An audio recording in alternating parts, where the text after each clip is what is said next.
Hey towing fans, today we're going to look at an LED rear lighting system that works with both your backup lights and a switch.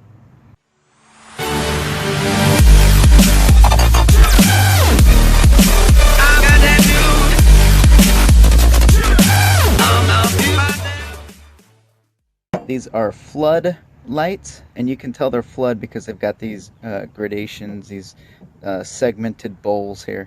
If they were spotlights, they would be smooth on there, and since these are going to the back, we want them to be floodlights. Then this over here is our wiring harness. Now this has a relay. For LED lights, they don't really draw that much power. However, it's probably good to have it in there anyhow. So then here is a switch harness. And the nice thing here is that this is actually a switch that goes in, that fits in a Tacoma. I recommend you get a switch that's for your truck or your vehicle, that functions just like stock. Some of these wiring harnesses come with a switch like this, which is fine, but it looks a little bit cheap. You got to drill a hole to fit it in there. It doesn't really look like it fits in the vehicle. So anyway, see if you can get the stock switch, or a stock type switch. And then finally, I've got a little tip here for you here. This is a diode, and we'll talk about how this goes in. So you have the switch, and the switch goes to the relay, which the relay is powered from the battery. And when you hit this switch, it tells the relay, okay, turn on power from your battery source, from your power source to the lights. So what happens is it goes down here to the lights. But if you have it wired in so that the reverse lights will power up your rear lights, these rear lights here, you don't want power to feed backward into the system. So you put this diode in place, and that will prevent the power from going this direction and back feeding into your ordinary backup lights. And I'll show you the diode here. Alright, so here's the diode. Funny, I got this from Radio Shack. I'm not sure if they're in existence anymore. But the funny thing about Radio Shack is it's not the people that work there that can help you, it's the other people you run into. So here's your diode. You've got a banded side and a non-banded side, and the power is going to travel from the non-banded to the banded side, and it cannot travel this direction. It cannot travel this direction. So here is the information on this particular diode. Sorry for the shaking camera. Now the truck comes with blanks because it doesn't have all of the accessories that were available in the truck. However, if you get the right switch that fits in here, you can just pop out the blank. So I'm showing you here. This is just one of the blanks. It's just there to fill in the void. So you can pop out that blank, and then you can slide this switch in. So now you've got a factory looking dash. So this is the fuse panel here, and I've got these wires a little bit in the way, but I wanted to show you this this bladed fuse adapter. So what happens is you pull out a fuse from your panel. Here's the location where that, oh, we got some bad lighting. So you can see the location where the fuse is missing right there. So you pull out that fuse and you get one of these adapters, and this 10 amp fuse is from in here. And then when you plug it in here, this is your new fuse power source, and here's your power wire. So I'm gonna plug this in here. There you go.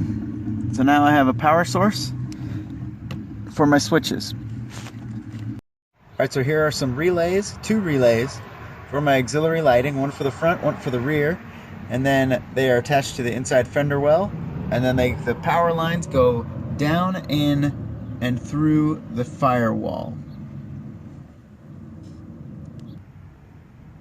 Okay, so right here is where I've got the diode installed in the power line from the reverse lights, and then back into the power source for the new LED lights. Something to note here is you can mount those lights all the way at the back on the bumper, but then what happens is you get kind of a blinding light as you come around the rear of the vehicle. These are tucked just under the back of the truck, This allows for you to have it well lit behind the truck but not be blinded as you come around to the back. So I'll show you what I mean. So right now we're at about, camera's about a foot and a half off the ground. So as I come up to about eye level, this is 5.5 feet right now, and you can't even see the lights. It's nice for your other drivers as well. They don't see those those super bright backup lights. All right, then let me show you the side so that you can see. I tried to tuck them up underneath the vehicle as well. Okay, I want to show you this at night. Here is the switch, and I just wanted to show you that when you press on the switch, it actually lights up the switch for you so that you can tell that it's on. There are 4 wires on the switch, and you'll just have to test them and make sure that you're wiring it correctly. So, alright, the reverse lights are on. Now the LED lights. Pretty significant difference. Alright, so then we'll come around here and we'll show you the back of the truck with those reverse lights on.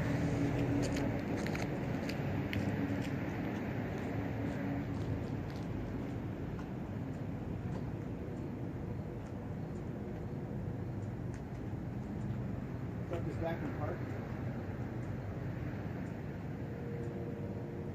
Now just switched on.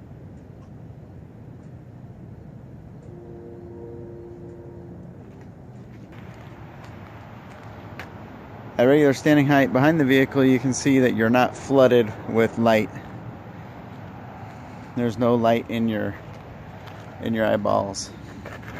It's just coming off of the ground, and it lights behind the truck very well.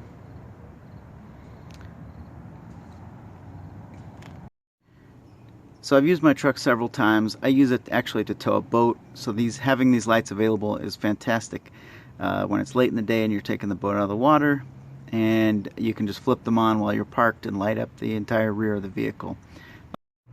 So I got everything I needed from my friends at Amazon for 80 bucks. Are they my friends? Well, it cost me 80 bucks, whatever. If you enjoyed this video or found it helpful, please like and subscribe, and we'll see you next time.